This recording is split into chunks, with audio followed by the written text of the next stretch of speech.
ఏ విధంగా అయితే మనకు బాడీ పైన స్వెట్ అనేది ఎంత కామనో, చెమట అనేది ఎంత బాగా వస్తుందో, అదే విధంగా మనకు పెనిస్‌కి, ఫోర్ స్కిన్‌కి మధ్యలో కూడా కొన్ని సెక్రీషన్స్ అనేవి కామన్‌గా వస్తూ ఉంటాయి. చెమట లాంటివి. దాన్నే స్మెగ్మా అంటారు. అదే మనకు లోపల కుళ్ళు పదార్థాలన్నీ చేరిపోయి, అదే మనకు ఇన్ఫెక్షన్ దారి తీసే ఛాన్సెస్ ఉంటాయి కాబట్టి, క్లీనింగ్ పరంగా, హైజీన్ పరంగా కాంప్రమైజ్ అవుతూ ఉంటారు. సెకండ్ కాంప్రమైజ్ అయ్యే విషయం ఏంటి అంటే, ఇంటర్‌కోర్స్ అప్పుడు అంటే ఆడవారితో కలిసినప్పుడు ఎటువంటి ఇబ్బందులు దారి తీయవచ్చు అని చూసుకుంటే, మనకు నార్మల్ ఫోర్ స్కిన్ అంటే బాగా వెడల్పుగా ఫోర్ స్కిన్ ఉన్న వారిలో ఎరెక్షన్ లేనప్పుడు టైట్ ఉండదు. ఎరెక్షన్ ఉన్నప్పుడు టైట్ ఉండదు.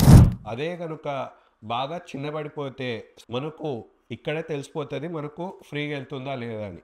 బట్ ఇదే ఫోర్ స్కిన్ మనం బలవంతాన వెనకలికి లాగినా, ఏ విధంగా అయితే ఇక్కడ మధ్యలో మనకి ఈ ఫోర్ స్కిన్ అనేది ఇరుక్కుపోయి ముందరికి రాక, వెనక్కి రాక ఇక్కడ ఉరితాడులాగా ఏ విధంగా అయితే తయారయ్యే ఛాన్సెస్ ఉంటాయో, అదే విధంగా ఫోర్ స్కిన్ టైట్‌గా ఉన్న వారికి ఇంటర్‌కోర్స్‌లో ఆడవారితో పాల్గొన్నప్పుడు ఫోర్ స్కిన్ అనేది పెనిస్‌కి మధ్యలో ఇరుక్కుపోయి మనకు అదే టైట్‌గా ఉరితాడులాగా మారే ఛాన్సెస్ గూడా ఉండనే ఉంటాయి ఈ టైట్ ఫోర్ స్కిన్ ఉన్నవారిలో.